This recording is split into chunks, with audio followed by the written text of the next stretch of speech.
जिन्होंने बंटाधार किया, हाँ, उन्हीं को बॉस बनाइएगा। कैसी रणनीति है ये? अगर आज की तारीख में अगर इन 3 राज्यों में जिन्होंने बंटाधार किया, हाँ, उन्हीं को बॉस बनाइएगा। कैसी रणनीति है ये?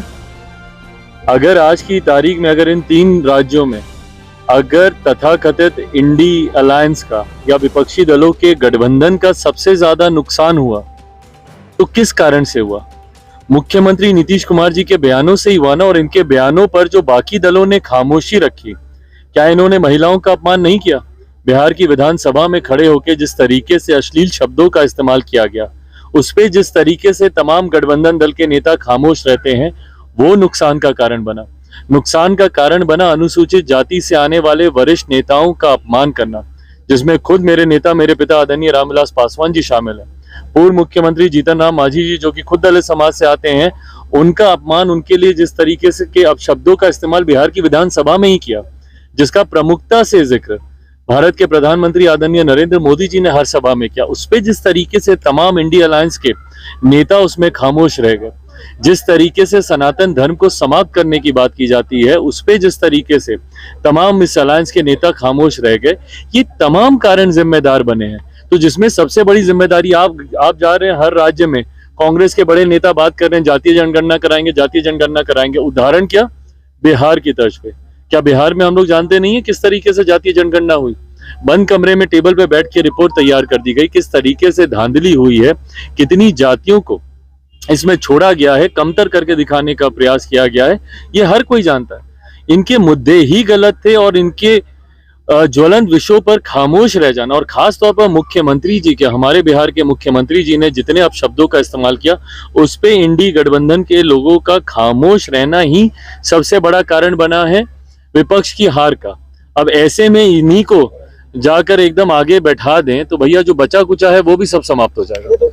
इस लोकसभा विधानसभा में हमने देखा कि अंतिम समय में जातीय जनगणना का एक मुद्दा आया था। आपको लगता है कि 2024 में ये मुद्दा कितना महत्व रखेगा? भाई महत्व तब रखेगा जब आप सही उदाहरण से सामने आएंगे। अगर आप बिहार का उदाहरण दिखा के अगर आप जातीय जनगणना की बात करेंगे तो लोग भली भांति जानते हैं कि जिस तरीके से यहाँ पे धांधली हुई, अगर इसी तरीके से करनी है तो रिपोर्ट आप आज ही साझा कर दीजिए ना, आप रख दीजिए जनता के सामने। फिर उसमें फिर जनगणना का दिखावा करने की जरूरत क्या है? कितनों के यहाँ जनगणना हुई है हम लोग भी जानते हैं यहाँ पे। तो ऐसे में हमको नहीं लगता, देखिए आज की तारीख में विकास बिहार, अगर आप देखेंगे मध्य प्रदेश में जिस तरीके से महिलाओं से जुड़ी हुई योजनाओं का लाभ भाजपा की सरकार को वहां पे मिला है, जिस तरीके से लाडली योजना है या महिलाओं से जुड़ी और योजना, जब तक आप सही योजना लेकर नहीं आएंगे और उन योजना को धरातल पर नहीं उतारेंगे, योजना बिहार की शराबबंदी की तरह नहीं होनी चाहिए ना कि कहने के लिए हो गई और धरातल पर खुलेआम जहरीली शराब बिक रही है। हाजीपुर के लिए क्या होगा? हाजीपुर का पत्ता नहीं खोल रहे हैं आप। भाई कितनी बार खोले? हाँ, आप लड़ेंगे, माँ लड़ेगी। अब जब तक नामांकन नहीं कर देंगे तब तक आप लोग मानिएगा नहीं। डीएमपी सांसद को लेकर गौमूत्र का विवाद हो रहा है। गलत है, गलत है ये। संसद में जिस तरीके से माननीय सांसद के द्वारा इस तरीके की भाषा का इस्तेमाल किया गया, ये गलत है। ये कहीं ना कहीं उसी सोच को बढ़ावा देता है जो सनातन विरोधी सोच है। खैर इसके पूर्व में भी उनके कई वरिष्ठ नेता सनातन धर्म को समाप्त करने की बात पहले भी कर चुके हैं। ऐसी बातों को निरंतरता में उठाकर समाज में असंतोष उत्पन्न करना, समाज में बंटवारे की भावना को बढ़ाना। प्रधानमंत्री जी ने चुनावी 3 राज्यों में चुनाव की जीत के बाद अपने संबोधन में खुलकर और स्पष्ट तौर से ये बात कही है कि ऐसे लोगों से सावधान रहने की जरूरत है जो समाज में बंटवारे की राजनीति, समाज को बांटने की सोच के साथ जो लोग राजनीति करते हैं। ये उसी का एक उदाहरण है। बहरहाल आज सदन में उन्होंने माफी भी मांगी है, इस पे खेद उन्होंने व्यक्त किया है।